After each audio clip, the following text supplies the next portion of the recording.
우리가 누구이며 어디에서 왔으며 앞으로 어떻게 될 것인가? 이는 인류 보편의 질문입니다. 이번 영상에서는 사피엔스의 기원을 추적하고 어떻게 지금에 이르렀는지를 알아볼 겁니다. 우리는 한 무리의 아프리카를 떠난 형태적으로 현대화된 호모종의 후예입니다. 우리 조상들은 집단을 이루어 부단히 움직였고 낯선 사람들을 만났고 유전체를 교환하며 여기에 이르렀습니다. 우리는 어느 정도 유전적인 동질성을 가진 한 가족입니다. 고인류학자들은 호모사피엔스를 정의하고자 형태적인 현대인, 영어 아나토미컬리 모던 휴먼의 약자인 AMH 개념을 도입합니다. 여기 그림은 호모 이렉투스에서 호모 하이델버젠시스, 호모 네안데르탈렌시스, 그리고 호모 사피엔스로 진화한 순서와 두개골의 상대적인 크기를 보여줍니다. 이렉투스의 뇌용량은 평균 1000cc이고 네안데르탈의 뇌용량은 평균 1500cc입니다. 사피엔스의 평균 뇌용량은 1350cc로 네안데르탈보다 작습니다. 그러나 모양은 엄청 다릅니다. 사피엔스는 두개골 안에 농구공이 들어있는 것과 같아 보입니다. 이마가 돌출되고 두개골 천정이 높습니다. 다른 호모종은 럭비공이 뒤로 밀려있는 것과 같아 이마가 없고 두개골 천정이 낮습니다. 둥근 두개골과 돌출 이마 이외에 사피엔스는 네안데르탈에 비해 덜 붉어진 눈두덩 뼈를 가지고 있으며 얼굴이 작고 평평합니다. 작은 이빨과 돌출된 턱을 가지고 있습니다. 그리고 사피엔스의 뒤통수는 둥글고 두툼합니다. 형태에 있어서 이와 같은 현대화를 하지 못하면 고대인입니다. 10만 년 전의 사피엔스는 형태적 현대인이고 4만 년 전의 네안데르탈인은 형태적 고대인입니다. 과학자들은 이런 형태적인 기준을 들이대어 이렉투스를 초고대인이라 합니다. 사피엔스의 기원은 두개골 형태로 추적합니다. 과학자들은 형태적 기준을 충족하면서 가장 오래된 두개골 화석은 1967년 아프리카 동부 에티오피아 오모 키비시에서 발굴된 오모원을 꼽습니다.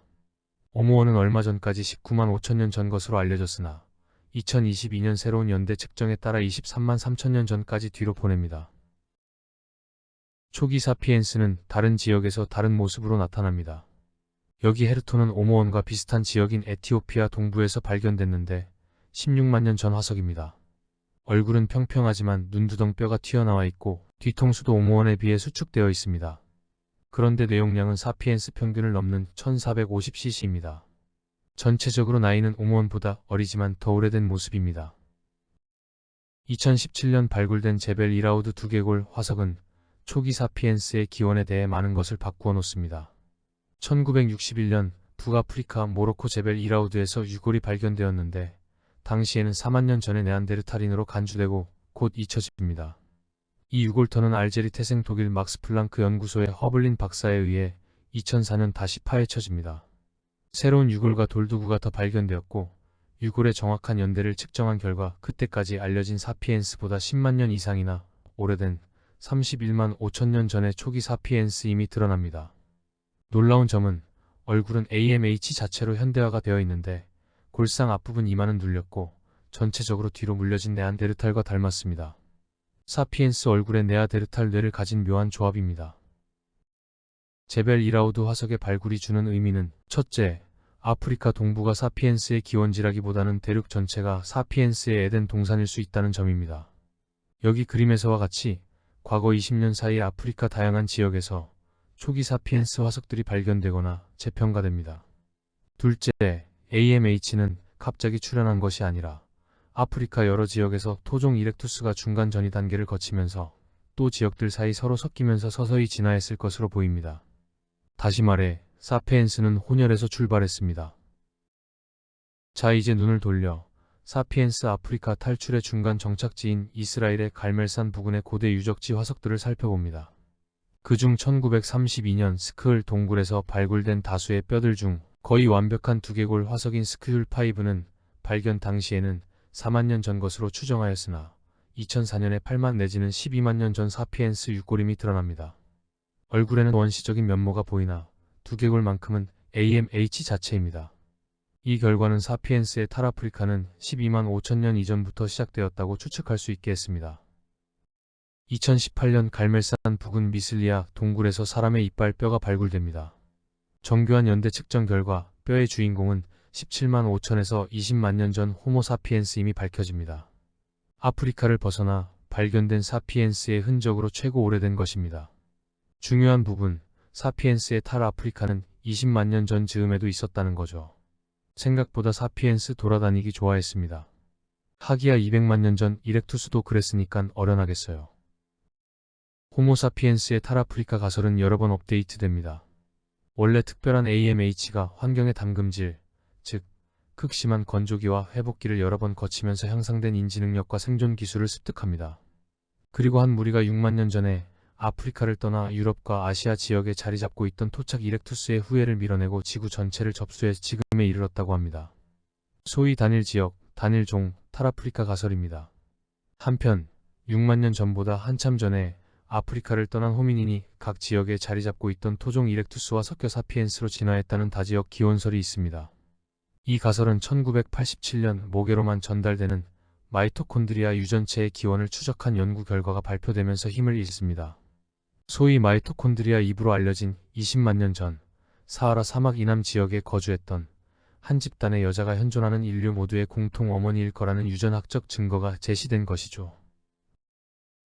이후 탈아프리카 가설이 지배 가설로 됩니다. 하지만 중동 지역에서 6만 년 전 이전의 사피엔스 화석이 새로이 발견되고 또 이스라엘에서 발굴된 스크율5 화석이 12만 년 전 것으로 판명되면서 늦은 시기 AMH 아프리카 탈출 가설로 변형됩니다. 가설은 이렇습니다. AMH는 12만 년 전에서 20만 년 전 사이에 여러 번 아프리카를 떠나 중동에 도착했지만 더 이상의 확산은 없었을 것이다. 구석기 시대 기후를 분석한 자료에 의하면 10만 년 전 앞뒤로 한냉, 건조 주기가 수천 년 단위로 반복되면서 AMH는 장기적인 유전적인 병목 현상을 경험합니다. 여기에 7만 4천 년 전의 전대미문의 토바 화산 폭발은 1000년 동안 혹한기를 가져옵니다. 한 데이터에 의하면 효과적인 인구수, 즉 만나서 결혼하여 자식을 낳을 수 있는 인구수는 2000명 미만까지 감소합니다. 이러한 유전적 병목은 AMH를 똑똑하게 만들었을 겁니다. 따라서 업데이트된 탈아프리카 가설은 6만 년 전 인지 능력이 향상된 한 무리의 AMH가 아프리카를 탈출하였고 이들은 중동 지역을 넘어 지구 곳곳에 퍼졌다고 말합니다. 여기 그림은 우리 먼 AMH 조상의 시간에 따른 확산 경로를 보여줍니다. 화살표는 현존하는 옛 풍습을 유지하는 집단의 사람들 유전체를 분석하고 그들의 이동 경로를 따라 조상을 추적하여 얻은 데이터에 근거한 것입니다. 물론 고고학 자료도 참고하지요.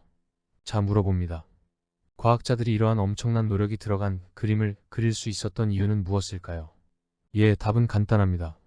현존하는 대부분의 지구인은 유전적으로 동질성을 보이고 있기 때문입니다.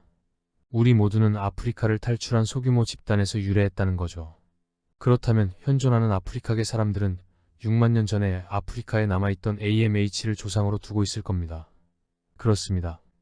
특히 예풍습을 고수하는 집단의 사람들은 비아프리카계 사람들에 비해 유전적으로 다양합니다. 오해하지 마세요. 다른 유전자를 가지고 있다는 것이 아닙니다. 지구인 모두 가지고 있는 같은 유전자에서 아프리카계 사람들 사이에는 대립인자 혹은 변이형이 더 많다는 겁니다. 쉽게 아프리카계 사람들은 비아프리카계 사람들보다 다양한 조상을 두고 있다는 겁니다. 우리 안에 고인류의 흔적이 있습니다. 유전학적 증거는 아프리카계 사람들을 제외하고는 우리 인종마다 다른 기원을 가졌다고 생각하기에는 너무 유사합니다. 우리는 한 가족이나 마찬가지입니다. 인종에 따른 피부색, 체격, 골상 등에서의 차이는 6만 년 이상에 걸친 진화 과정에서 이루어진 적응적 변이의 결과일 뿐입니다. 그러면 우리 지구인은 같은 조상을 둔 순혈인가? 아닙니다. 우리 조상들은 집단을 이루어 부단히 움직였고 고대인을 만났고 유전체를 교환하였습니다. 한번 살펴보겠습니다. 2013년 독일 막스플랑크 연구소의 스반테 페보 박사 연구팀은 네안데르탈인 화석에 부서진 채로 있는 DNA를 조합해 전체 유전체 정보를 알아내는 위협을 달성합니다. 4만 년 전에 사라진 네안데르탈인을 디지털로 복원한 것이죠. 이 유전체 정보로부터 비아프리카계 모든 사람은 네안데르탈인의 유전체 평균 2%를 가지고 있음을 알게 됩니다. 현존하는 인류 집단의 네안데르탈인 유전체 40%에서 50% 정도가 남아있는 셈입니다. 곧 이어 연구팀은 네안데르탈인의 사촌, 데니소바인의 유전체를 복원하였고 현생 인류의 유전적 기여 부분도 알아냅니다. 호주와 동남아시아 원주민들에게 그의 비율은 평균 3% 정도였고 특히 파푸아뉴기니인들은 데니소바인 유전체를 6% 정도나 갖고 있는 것으로 밝혀집니다. 현생 인류는 아프리카 출신 AMH 순혈이 아니라 혼혈입니다. 페보 박사는 불가능하다고 여겨졌던 과제를 성공적으로 이끌어 2022년 노벨 생리의학상을 단독 수상합니다. 4, 5만 년 전 뼈에서 유전체 전체를 복원하는 위협을 달성한 거죠. 그러면 얼마나 오래된 샘플에서 유전체를 복원할 수 있는가? 보존 상태에 따라 다르겠지만 고대인의 경우는 한 20만 년 전 것에서 일부는 추출할 수 있다고 합니다. 이렉투스 화석에서 전체 유전체 복원은 가능하지 않다고 보는 게 맞습니다. 동토에 묻혀있던 120만 년 전 맘모스 유전체를 복원했다는 논문은 있습니다. 하여간 질문은 이렇습니다. AMH가 토착 이렉투스와 피를 섞었는가? 그랬다면 우리의 유전체에 초고대인 이렉투스 DNA가 남아있을 터인데 알아낼 수 있는가? 예, 알아낼 수 있습니다. 페보 박사가 네안데르탈인과 데니소바인 유전체 전체 서열을 밝혔기 때문입니다. 한번 살펴보죠. 생물정보학 전문가들은 우리의 유전체와 네안데르탈인과 데니소바인 유전체들 사이에 서로 매칭되는 부위에서 변이를 추적합니다. 이들 변이가 나타난 순서를 따져 유전체 진화의 타이밍과 계보를 구성하려는 거죠. 그리고 이들 사이의 만남에 대한 여러 시나리오를 구성해 유전체들 사이의 흐름과 이입을 알아냅니다. 여기 유타 대학의 알렌 로저스 박사팀의 연구 결과를 소개합니다. 이 그림에서 빨간 선을 주목해 주시길 바랍니다. 여기 네안데르탈인과 데니소바인의 공통 조상에 유령 호모종으로부터 2번에 걸친 유전체 이입이 있음을 보여줍니다. 로저스 박사는 유령 호모종은 이렉투스이며 이입은 60만 년과 40만 년 전에 아프리카 바깥에서 일어났다고 추측합니다. 그는 또 유령 호모종 이렉투스는 9만 년 전 즈음 아프리카를 떠날 AMH에게 유전체를 이입하였음을 보여줍니다. 이 결과는 우리 안에 이렉투스의 흔적이 있다는 이야기입니다. 중국 고인류학계는 중국에 자리 잡았던 이렉투스가 중국인의 유전자 풀에 어느 정도 기여했는지를 알고 싶어 합니다. 이렉투스 유전체 이입 증명은 국가적인 프로젝트로 중국인은 아프리카 계통이 아니고 독자적으로 진화한 계통이라고 말하고 싶은 겁니다. 그런데 1998년 중국 동북아인은 아프리카계 후손임이 밝혀지면서 실망했지만 그래도 희망의 끈을 놓지 않고 있습니다. 그도 그럴 것이 중국에는 이렉투스와 사피엔스의 중간형으로 보이는 화석들이 다수 발굴되어 있습니다. 그 중 하나가 여기 달린입니다.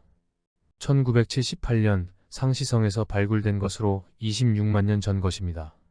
화석은 이렉투스 특징과 사피엔스 특징을 고루 가지고 있는데 두꺼운 눈두덩 뼈, 경사각을 가진 삐죽한 뒤통수, 내용량은 1150cc는 네안데르탈이 아닌 이렉투스의 특징입니다. 평평한 얼굴과 어느 정도 두툼한 정수리는 사피엔스의 특징입니다. 그 유골의 주인공은 AMH가 아프리카를 벗어나기 이전에 중국에 살았던 초기 사피엔스일 거라고 추측합니다. 서구 화석학계에서는 과학적 검증이 필요하다고 여기지만 달리 이는 철저히 비밀로 연구되고 있습니다. 2021년 중국 고인류학계는 세상 사람을 놀라게 할 사건을 터뜨립니다. 새로운 동북아시아계 인종, 드래곤맨을 공개한 것이죠. 자, 이 유골은 언뜻 보기에 조금 전에 설명한 달리맨과 거의 유사합니다.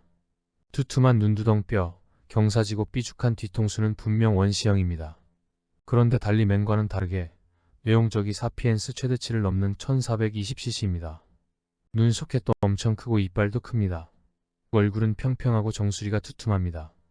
이는 분명 현대형 사피엔스의 특징으로 네안데르탈인과 거리는 한참 멉니다. 드래곤맨은 14만 6천 년 전에 동북아시아 하얼빈에 살았던 덩치 큰 사내입니다. 분명 아프리카를 탈출한 AMH가 하얼빈에 도착하기 전에 살았던 호모종입니다. 드래곤맨은 과연 누구일까요? 유골을 분석한 과학자들은 비록 유전체는 알고 있지만 그 형태가 미스테리로 남아있는 데니소바인이 바로 드래곤맨이 아닐까 추측합니다. 티벳 지역에서 발굴된 샤워 하악골 화석의 주인공은 이미 데니소바인으로 판명 나 있습니다. 드래곤맨의 이발은 샤워 이빨과 아주 유사했기에 드래곤맨이 데니소바인이라 여긴 거죠. 곧 밝혀질 걸로 봅니다. 과학자들은 드래곤맨에게 독자적인 학명, 호모론기를 부여하고 캣 동도에서 사피엔스 바로 옆에 샤워와 함께 묶었습니다. 우리가 누구이며 어디에서 왔으며 앞으로 어떻게 될 것인가? 이는 인류 보편의 질문입니다. 사피엔스의 기원을 추적하고 어떻게 지금에 이르렀는지를 알아봤습니다. 그런데 왜 지구에 우리만 남았을까? 시청해주셔서 감사합니다.